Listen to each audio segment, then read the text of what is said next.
बड़ा सुंदर आता है, यत् पुरुषम व्यदधु कतिधा व्यकल्पयन मुखम किमस्यासीत किम बाहु किम उरु पादा उच्चेते।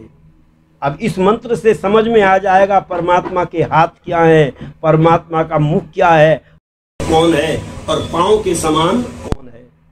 तो वेद में आगे मंत्र आता है, ब्राह्मणस्य मुखम आसीत बाहु राजन्य कृत उरु तदस्य यद वैश्य पदभ्याम शूद्रो जायत।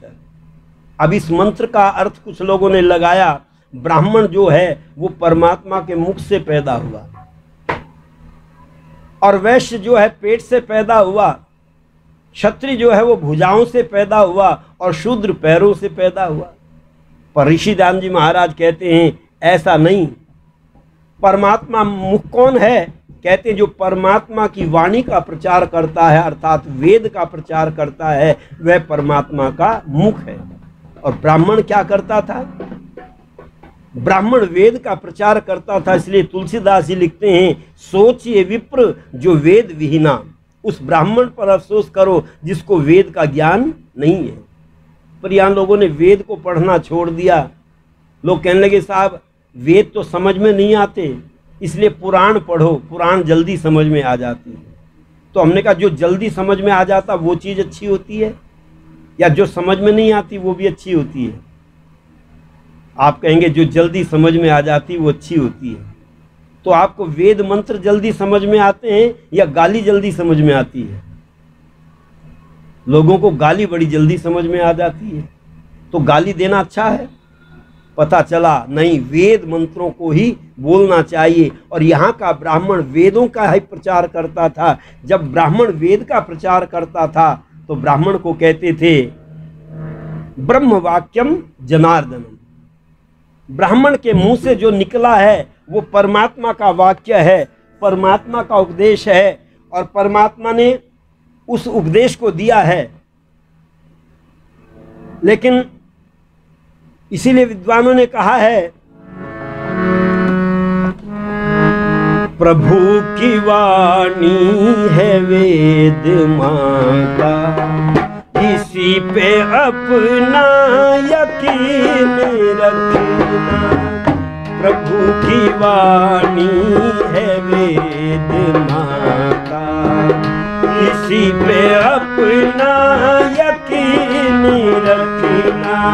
उपदेश करता है वो विधाता, उपदेश करता है वो विधाता, इसी पे अपना यकीन रखना। प्रभु की वाणी है वेद माता, इसी पे अपना यकीन रखना।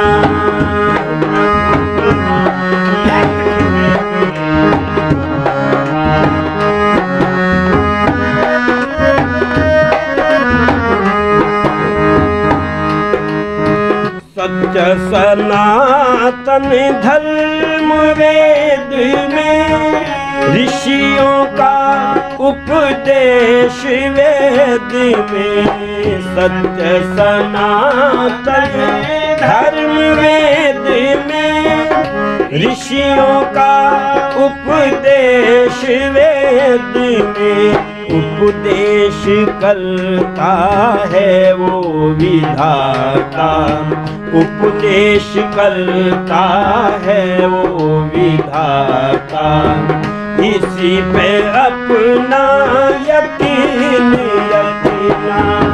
प्रभु की वाणी है वेद माता, इसी पे अपना यकीन रखना। उपदेश करता है वो विधाता, इसी पे अपना यकीन रखना।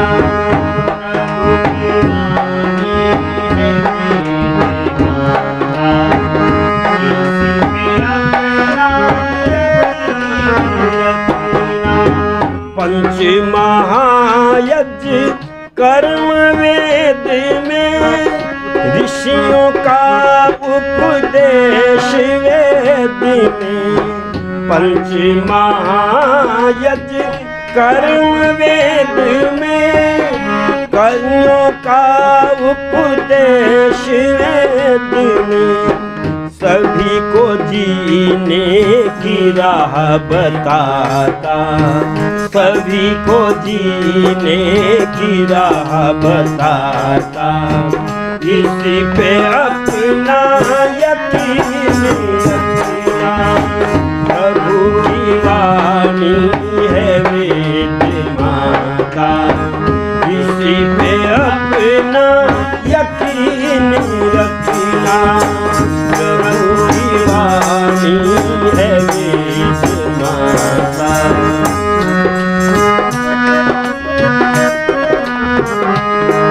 इसीलिए ऋषि दयानंद कहते हैं ब्राह्मण जो है वो परमात्मा का मुख है, क्योंकि परमात्मा की वाणी वेद का प्रचार ब्राह्मण करता था, इसलिए कहते हैं ब्राह्मण ही परमात्मा का मुख है।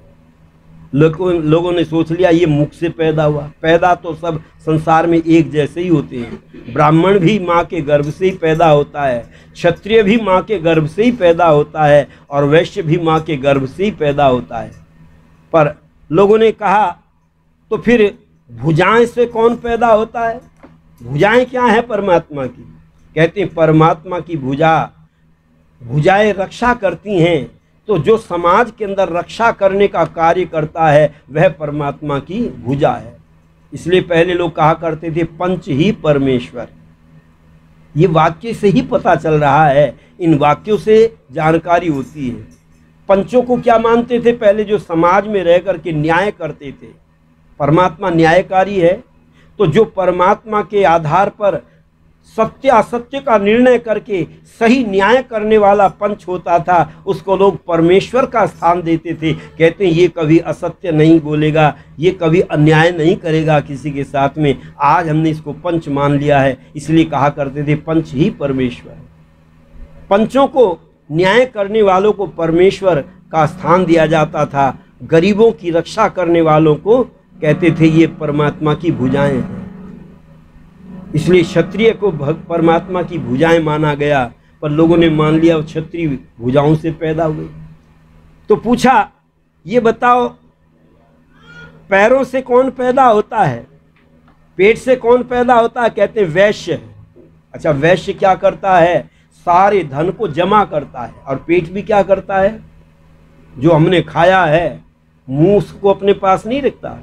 पता चला ब्राह्मण को मिलता था, ब्राह्मण अपने पास नहीं रखता था, ब्राह्मण त्यागी होता था। जैसे मुंह त्यागी है ऐसे ब्राह्मण भी त्यागी होता था। कुछ लोगों ने मान लिया ब्राह्मण मांगता होता था, मांगता था। अरे मांगता नहीं था, ब्राह्मण तो दान करने वाला होता था। ब्राह्मण क्या दान करता था? ब्राह्मण विद्या का दान करता था। दान केवल धन का ही नहीं होता। कहते हैं कुछ लोग जिनके पास विद्या होती है विद्या को भी धन मानते हैं। विद्या रूपी धन जिसके पास में है वो विद्या को बांटता था समाज को, और कहता था मैं अविद्या को नहीं रहने दूंगा, मैं विद्या का प्रचार करूंगा। और समाज के अंदर विद्या को बांटता था ब्राह्मण।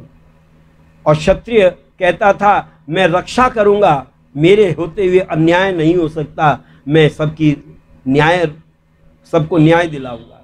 और वैश्य कहता था मैं अभाव नहीं आने दूंगा समाज के अंदर। जैसे पेट सारी चीज़ों को अपने अंदर रखता है, मुंह हाथ ने उठाया भोजन को मुंह को दिया, मुंह ने उसको चबाया बारीक किया और अंदर पेट को दे दिया। अच्छा, मुंह में अगर थोड़ा सा रह जाए लगा हुआ तो आप क्या करते हैं? मंजन से ब्रश करके ब्रश से सारी चीज़ों को बाहर निकाल देते हैं। कहते हैं अगर दांतों में कुछ फंसा रह गया तो बदबू आनी प्रारंभ हो जाएगी।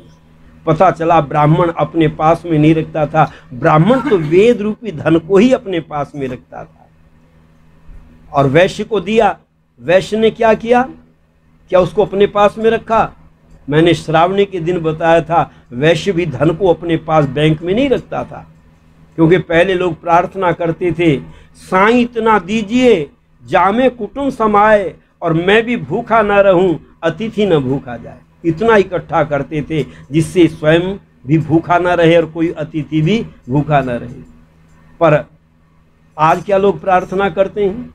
आजकल प्रार्थना करते हैं साईं इतना दीजिए बैंकों में न समाए, और विदेशों में जमा करें, जोड़ जोड़ मर जाएंगे। अच्छा, ये कभी सुखी रह सकता है जीवन में? क्योंकि विदेशों के बैंक इससे भरे नहीं जाएंगे, इसको कभी जीवन में सुख मिलेगा नहीं। पर वो लोग सुखी रहा करते थे जो प्रार्थना करते थे, साईं इतना दीजिए जामे कुटुंब से। वैश्य क्या करता था? जैसे पेट जो भोजन है उसको सारे शरीर को बांट देता है, उसका रस रक्त बना करके, मांस मज्जा बना करके जितनी आवश्यकता सिर को है उतनी ब्राह्मण को दे दी, जितनी भुजाओं को आवश्यकता है उतना खून भुजाओं को दे दिया, जितना पैरों को आवश्यकता है पैरों को दे दिया, और जो गंदा माल है, कूड़ा कचरा, उसको बाहर निकाल करके फेंक दिया। पता चला ये वैश्य है। जो समाज में वैश्य इस कार्य को करता है, समझ लो वो परमात्मा का पेट है, उदर है। और कहते हैं परमात्मा के पैर क्या हैं? तो कहा परमात्मा के जो पैर हैं शूद्र हैं, क्योंकि पैर सारे शरीर का भार उठाते हैं। हाथ पैर, ये हाथ सिर पेट सबका वजन कौन उठाता है? ये पैर उठाते हैं, जो सारे समाज को अपने ऊपर उठा कर के रखते हैं, सेवा कार्य करते हैं समाज के अंदर, वो परमात्मा के पैर हैं। और पैर घृणित नहीं होते, ध्यान रखना। जब कांटा पैर में चुभ जाता है तो ब्राह्मण रोता है, आंखों से पानी निकलता है, रोता है, और क्षत्रिय एकदम दौड़ता है, पैर से कांटे को निकालने की कोशिश करता है, कांटा खींचा पर टूट गया, आधा रह गया, बहुत परेशान कर रहा है। ब्राह्मण ने कहा एक काम करो, क्षत्रिय कार्य तुम्हारे बस का नहीं है कांटे को निकालना, लाओ इसको मेरे पास में लाओ। और दांतों ने पकड़ करके उस कांटे को खींच दिया। पता चला जो समाज के भार को उठाता है उसके साथ सब लोग मिल करके, वह सब लोगों के साथ मिल करके कार्य करता था। इस वर्ण व्यवस्था को इस वेद मंत्र के द्वारा महर्षि दयानंद जी महाराज समझाते हैं। और वह परमात्मा, उसकी नाभि क्या है, उसका सिर क्या है, उसके पैर क्या हैं, अगले मंत्र में बहुत सुंदर ढंग से वेद में समझाया गया।